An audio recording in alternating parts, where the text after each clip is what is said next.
നമസ്കാരം. മലയാള സിനിമയുടെ ചരിത്ര വഴികളിലേക്ക് സ്വാഗതം. തെരഞ്ഞെടുപ്പും അതുമായി ബന്ധപ്പെട്ട വിഷയങ്ങളും സിനിമകൾക്ക് പശ്ചാത്തലമാകുന്നത് പുതിയ കാര്യമല്ല. ഇന്ത്യൻ സിനിമാ ചരിത്രം പരിശോധിച്ചാൽ തന്നെ 1950കളിൽ അത്തരം സിനിമകൾ ഉണ്ടായിട്ടുണ്ട്. മറാഠി, ഹിന്ദി ദ്വിഭാഷാ ചിത്രം ബ്രഹ്മചാരി അടക്കം പല ചിത്രങ്ങളും അക്കാലത്തുണ്ടായിട്ടുണ്ട്.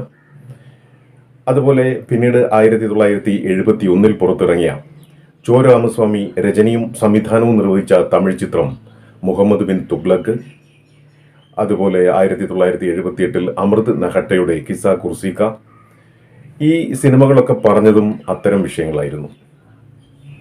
അതേസമയം ഒരു തെരഞ്ഞെടുപ്പ് രംഗം ഉൾപ്പെടുത്തി മലയാളത്തിൽ ആദ്യമായി ഒരു സിനിമ ഉണ്ടാകുന്നത് 1966 ജയമാരുതി പ്രൊഡക്ഷൻസിൻ്റെ ബാനറിൽ ടി വാസുദേവൻ നിർമ്മിച്ച് KS സേതുമാധവൻ സംവിധാനം ചെയ്ത ചിത്രം സ്ഥാനാർത്ഥി സാറാമ.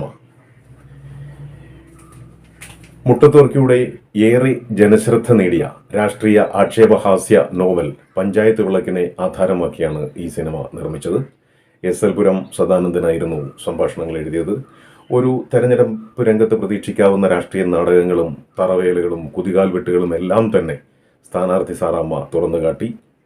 കമിതാക്കളാണ് ജോണിക്കുഞ്ഞും സാറാമ്മയും. പഞ്ചായത്തിൻ്റെ 7ാം വാർഡിൽ ഒരു പ്രത്യേക സാഹചര്യത്തിൽ ഇരുവർക്കും തെരഞ്ഞെടുപ്പിൽ പരസ്പരം മത്സരിക്കേണ്ടതായി വന്നു. രാഷ്ട്രീയ കളികൾ നിരവധി തെറ്റിദ്ധാരണാജനകമായ സംഭവങ്ങൾ സൃഷ്ടിക്കുന്നു. ചെയ്യാത്ത കുറ്റത്തിന് ജോണിക്കുഞ്ഞ് പോലീസ് പിടിയിലാകുന്നു. എന്നാൽ എല്ലാത്തിനും ഒടുവിൽ ഇരുവരും ഒന്നിക്കുക തന്നെ ചെയ്യുന്നു. ഇതാണ് കഥയുടെ ഒരു ചുരുക്കം. സാറാമ്മയായി ഷീലയും ജോണിക്കുഞ്ഞായി പ്രേം നസീറുമാണ് വേഷമിട്ടത്. ഒരു നടി ടൈറ്റിൽ കഥാപാത്രമാകുന്നതും പ്രമേയത്തിൻ്റെ പുതുമയും കാണികളെ ആകർഷിച്ചു. ഹാസ്യത്തിൻ്റെ മേമ്പൊടിയും ആകർഷക ഘടകമായിരുന്നു.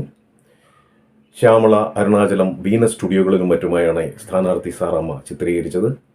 തിക്കുറിശ്ശി സുകുമാരൻ നായർ, അടൂർ ഭാസി, GK പിള്ള തുടങ്ങിയവരായിരുന്നു മറ്റ് പ്രധാനപ്പെട്ട അഭിനേതാക്കൾ. ചിത്രത്തിൽ അടൂർ ഭാസി മികച്ച പ്രകടനമാണ് കാഴ്ചവെച്ചത് എന്ന് മാത്രമല്ല, അദ്ദേഹം അതിൽ പാടുകയും ചെയ്തു. അദ്ദേഹം പാടിയ കുരുവിപ്പെട്ടി നമ്മുടെ പെട്ടി, അതുപോലെ തന്നെ യേശുദാസും P ലീലയും ചേർന്ന് പാടിയ അക്കരെ പച്ചയിലെ, ഈ ഗാനങ്ങളെല്ലാം തന്നെ എക്കാലത്തെയും ജനപ്രിയ ഗാനങ്ങളായി മാറി.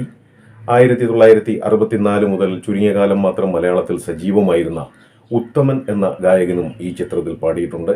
തോറ്റുപോയി എന്ന് തുടങ്ങുന്ന ഗാനമാണ് അദ്ദേഹം പാടിയത്. വയലാർ രാമവർമ്മയുടെ വരികൾക്ക് LPR വർമ്മയുടേതായിരുന്നു സംഗീതം. ചിത്രം പ്രേക്ഷകർ ഇരു കൈയും നീട്ടി സ്വീകരിച്ചു. മലയാള സിനിമയുടെ കൂടുതൽ വിശേഷങ്ങളുമായി വീണ്ടും കാണാം. നന്ദി, നമസ്കാരം.